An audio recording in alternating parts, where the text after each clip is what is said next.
Good morning, it's Jane. And I know that 2024, that hashtag 50 gone by 2024 is over with, but I know I still have some health goals that I'm working towards.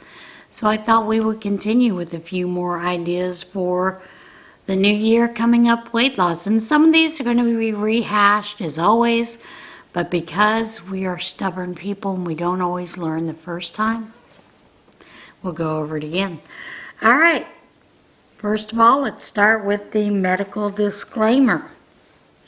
Always check with your physician before starting any exercise program or diet regimen.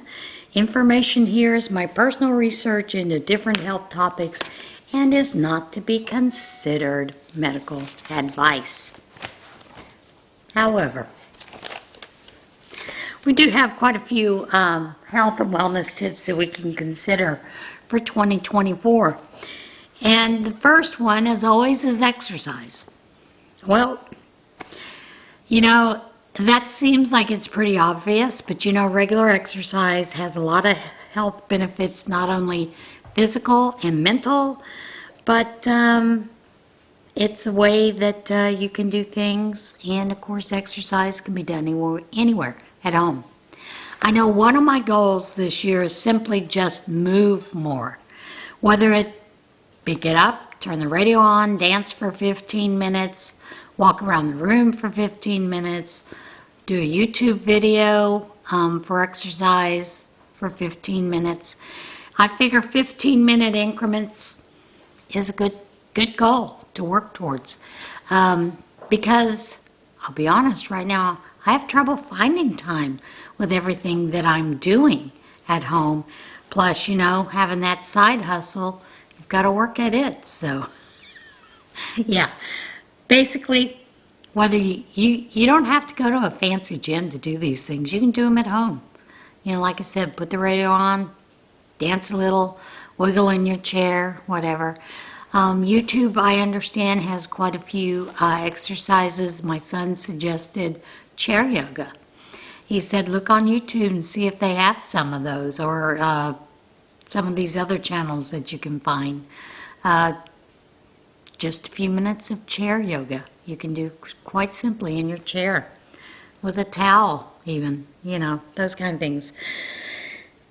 The big thing is to stay hydrated. Drink water. Regularly drink water. I will tell you, what I have started doing is, yes, I still have my coffee, and I drink coffee probably the first half of the day.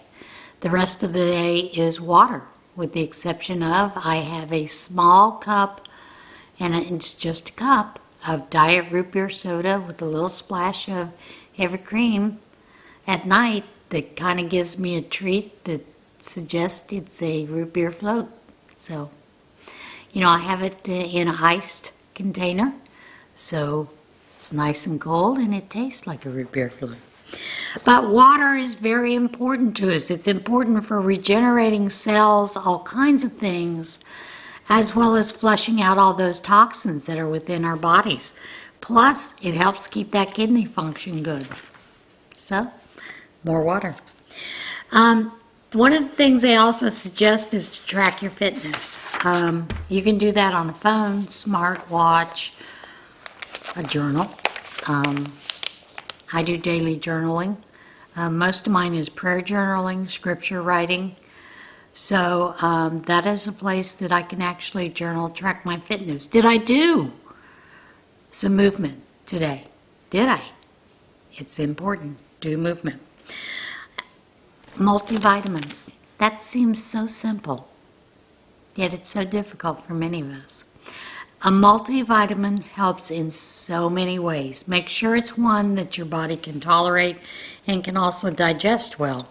There are a lot of different vitamins are out there, from cheap to expensive. Find one that works for you. Most doctors do suggest that you take a multivitamin every day. Here's a great idea.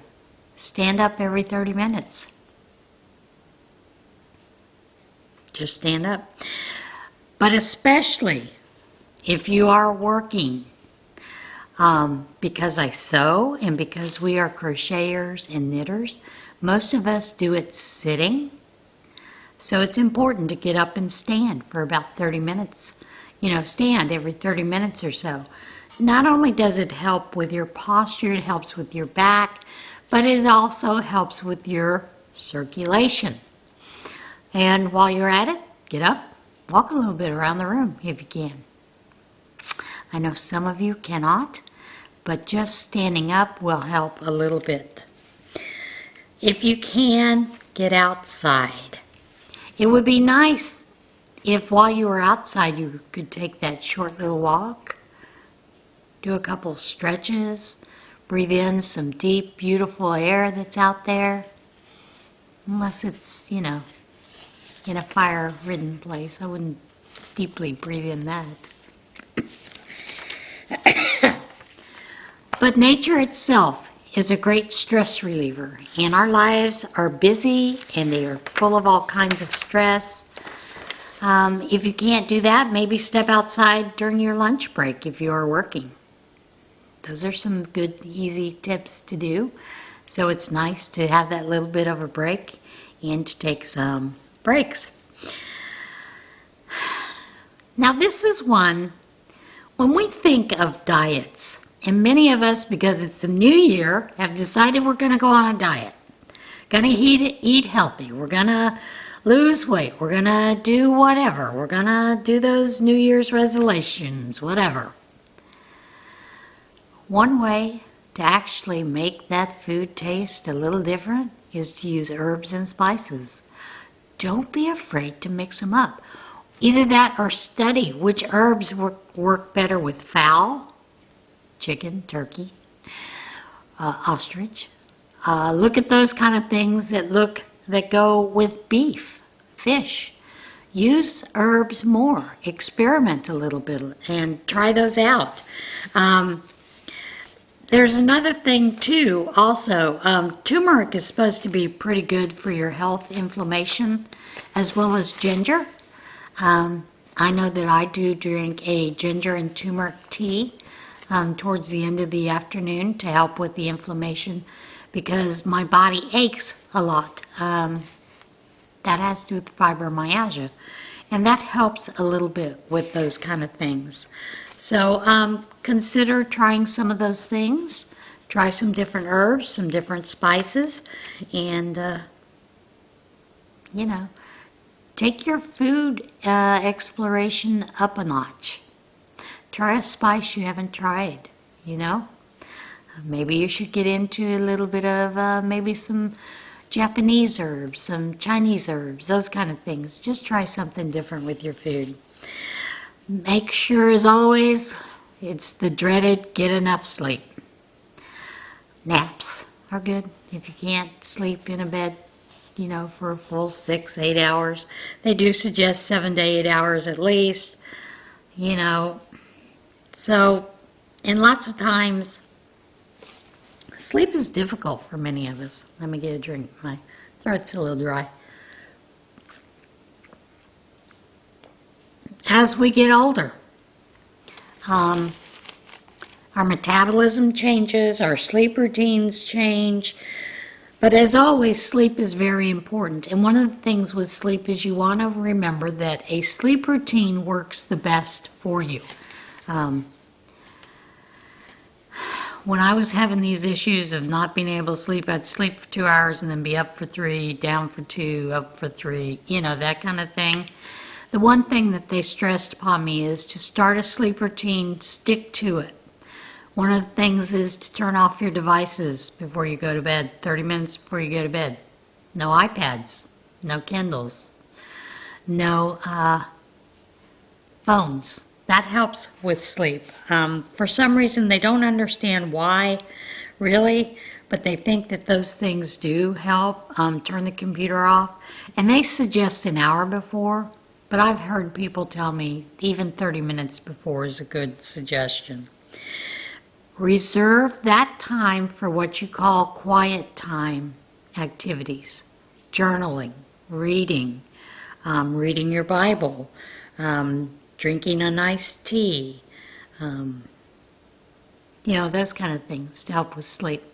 Now, I do know that one of the things when I know that I'm going to have difficulty sleeping, and I am not sponsored by Dr. Teal products, but Dr. Teal has a spray, one that is lavender and chamomile, then one that is lavender, chamomile, and sandalwood.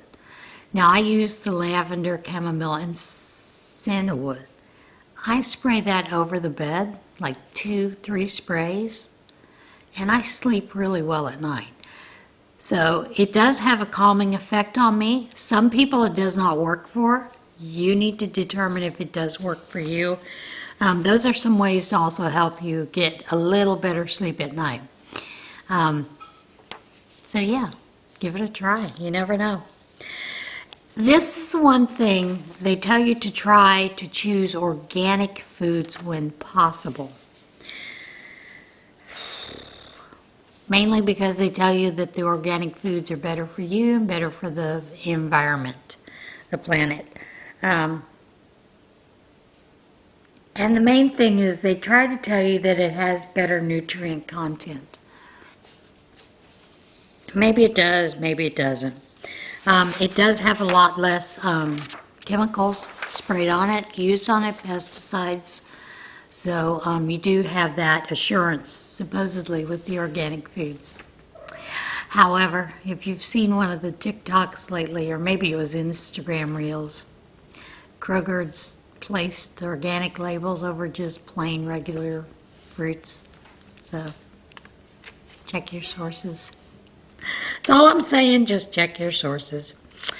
The other thing is organic food lots of times is more expensive, so you might consider joining what they call a CSA, Community Supported Agriculture. Some of these are called co-ops. Co-ops are good because what they do is you will go in and order as a group certain items, and then so the costs are a little bit lower and it's divided a little bit easier. It makes those, because you can actually source directly with the farmer that is selling those kind of things. So that is something to look into in your community if you are considering using more organic items. One of the biggest things that I have found that helps is to have a gratitude journal. And it doesn't even have to be a journal. You know, Terry over at Nana's Crochet Ideas, she has these jars where she does the positivity and the inspiration. How about just taking a mason jar and writing out a little slip of paper, whatever you're grateful for that day, and slipping it into that jar. And then at the end of the year, open it up and read some of those things that you were grateful for throughout your year. It's a great way to review your year. Make it personal, you know. Read books. Read books. Not only that, it's a very relaxing activity. It also helps to reduce the stress that's in your brain. It gives your brain a break from the busyness of everyday life. Reading at night before bed sometimes can help you fall asleep better. Check out your library. Get a library card if you don't have one. You know, cheap, easy way to read books, all kinds of books. If you want to learn information, check out your library. There's lots of information there you can find. And as always, eat more fruits and vegetables if you can.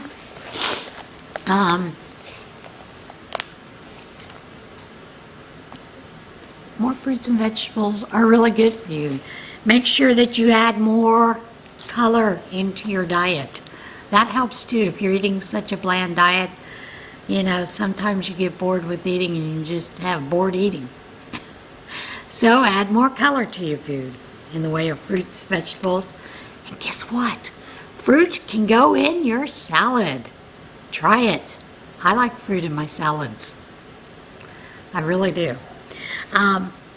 Fix your posture, and that is something I'm very bad about. I tend to hunch myself over. Good posture can also support you when you're exercising.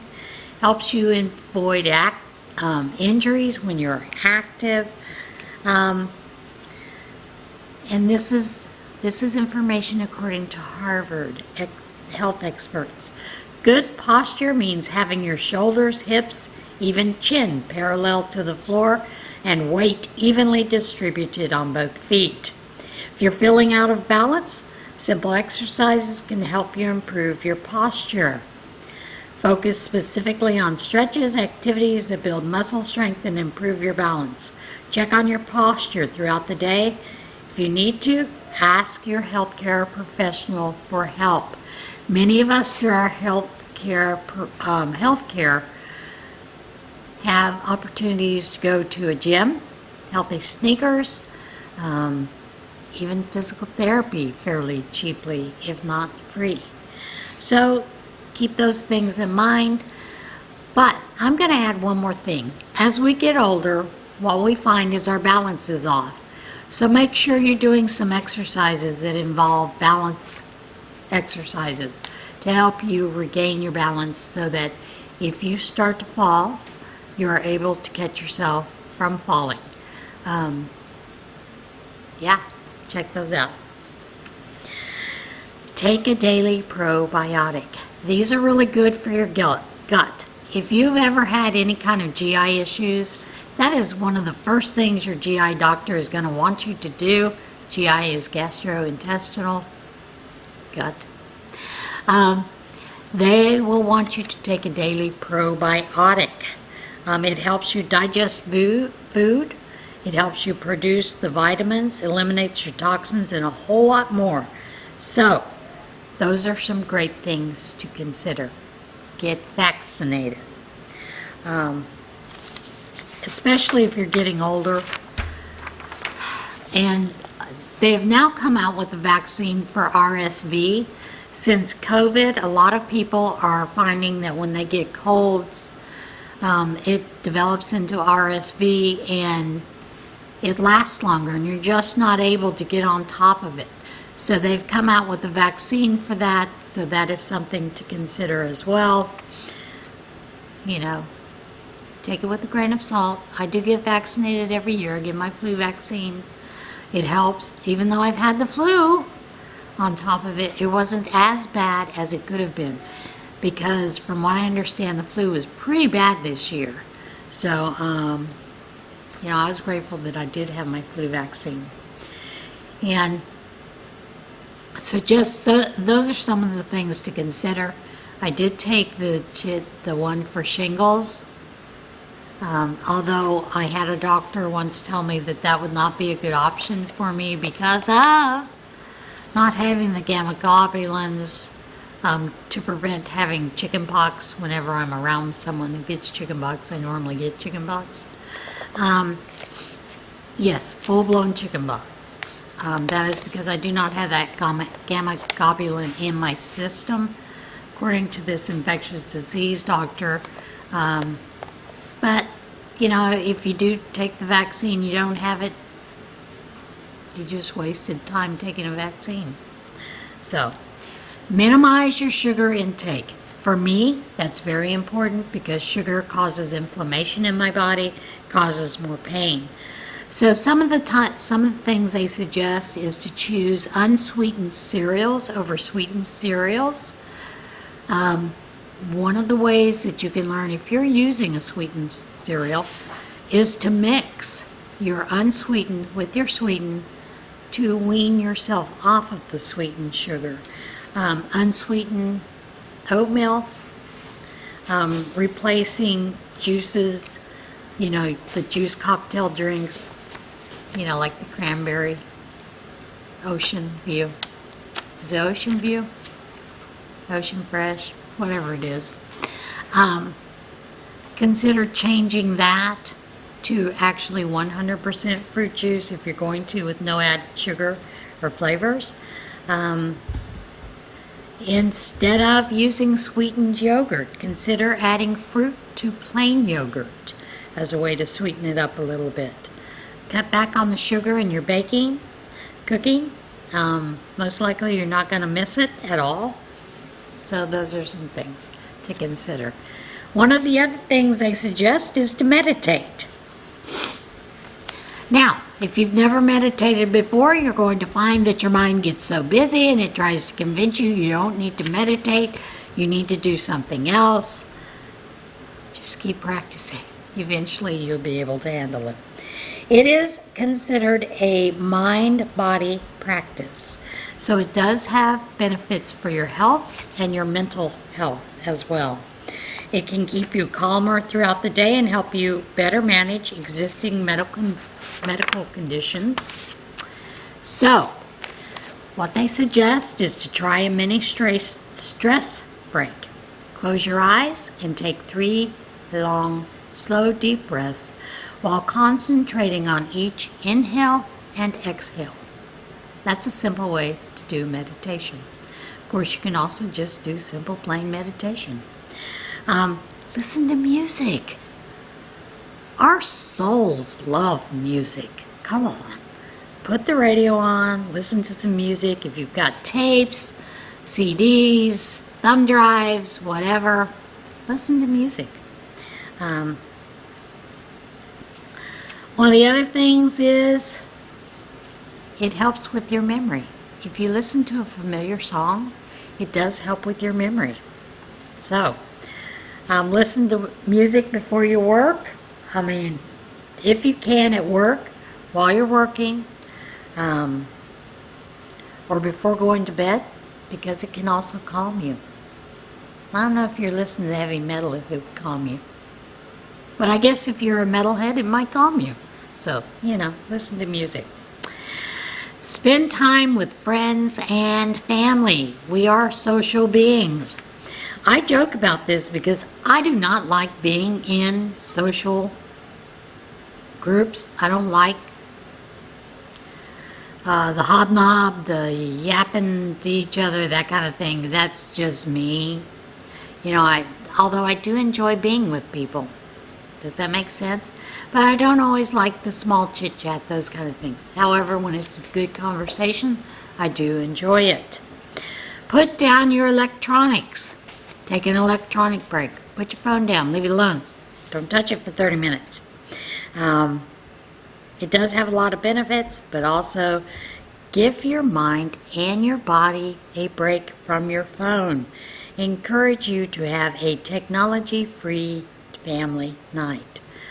Try board games, lawn games, or reading instead of using your phone. Okay, boost your minerals. Sometimes you may need extra minerals in your body. I have a magnesium deficit, so I have to take additional magnesium throughout the day, and calcium also helps with that, and normally you need to take those together so that they can help build on each other and help that process for your body. Those two things are essential for bones, teeth, proper heartbeat, muscle health, nerve function, and a whole lot more. The way that we found that I had a magnesium deficit was actually because I started having a lot of cramping. I would move and I would have muscle spasms, or my body would go into a severe cramp. Some of the worst ones were the ones that were across the chest, because I didn't know if I was having a heart attack or what, because they were extremely painful and I couldn't catch my breath.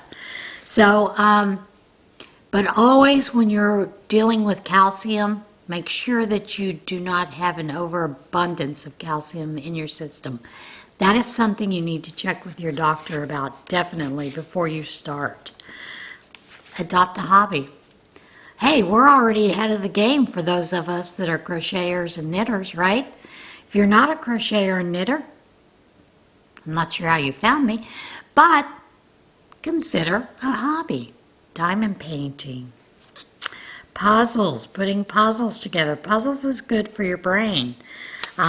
Knitting, learning a new language, that's always good. And Duolingo has tons of languages that you can use and learn free.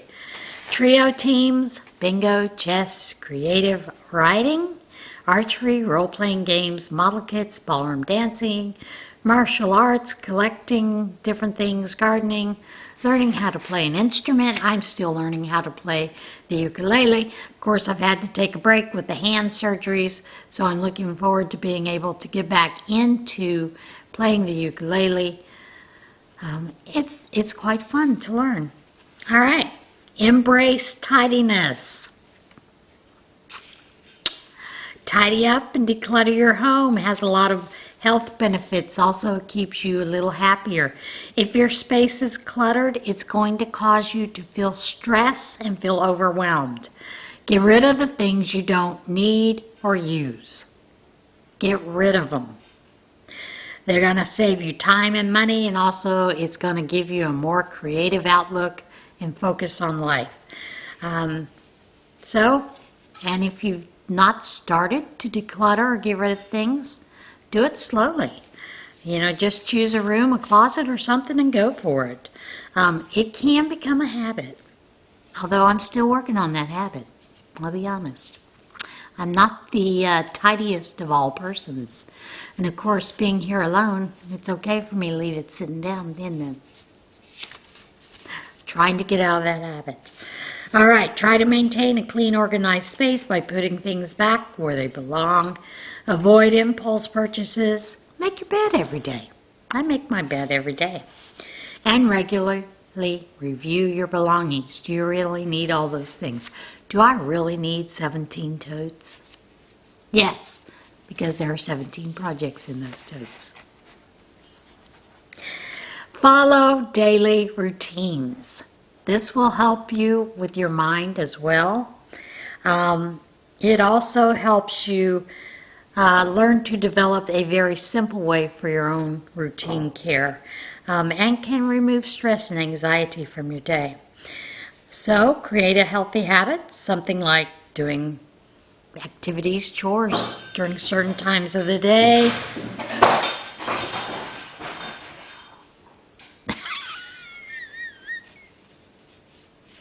They knocked over the antler with the bells. Scared them. Now they scattered. Sorry about that. That's what that noise was if you heard it. Try to create a daily routine by doing daily activities, taking vitamins every day, meal prep, planning to remove additional decisions throughout the week, and don't forget to take time for self-care. As always, remember, the bottom line is this: establishing healthy habits is challenging but an important part of maintaining your holistic wellness. So, consider, as the days are busy, consider taking care of yourself. Here are some other things that you can consider doing. Wash your hands more often. That's going to help you from getting sick so often. Celebrate your small wins. Acknowledge and celebrate your successes no matter how small they are. Recognize your achievements along the way can help you with maintaining motivation to continue. And if you are on a weight loss journey, that is very important. Celebrate the small successes. That it may be something as simple as your jeans are fitting looser. Your shirts are fitting looser. So, celebrate those small wins. Learn from your setbacks. If you had a week, for me, my weight loss journey, it's the holidays. I had a bad week of eating. I ate things I shouldn't have eaten. I'm going to learn from those small setbacks. Those are a natural part of the process. Instead of getting discouraged, use those as opportunities to learn and adjust your approach. Instead of having the full piece of pie, I could have had just half a piece of pie. That's a small success. That's also teaching myself that the portion control is important. All right, now this one, I don't do resolutions, but this is a suggestion that was given. Incorporate resolutions into daily routine. Integrate your resolutions into your daily routine. The more seamlessly they fit into your lifestyle, the easier it will be to stick to them. And while I don't do resolutions, intentions do. I do intentions. So that is always a good idea. It's something to consider while we're on this journey for weight loss, better health, whatever it is your goal is. Remember to continue. Don't get discouraged. Look at those small successes you've had. Maybe it's, like I said, your clothes are fitting better. Maybe it's feeling better about yourself in general. Sleeping better. Who knows what those small successes are? But celebrate those successes. All right, that is it for today's little weight loss tips, suggestions. I will continue these, not on a weekly basis, but every once in a while. So, all right, that's it, you guys. See you guys soon. Remember to take care of yourselves and be a little kinder to yourself as well as others. See you guys soon. Bye.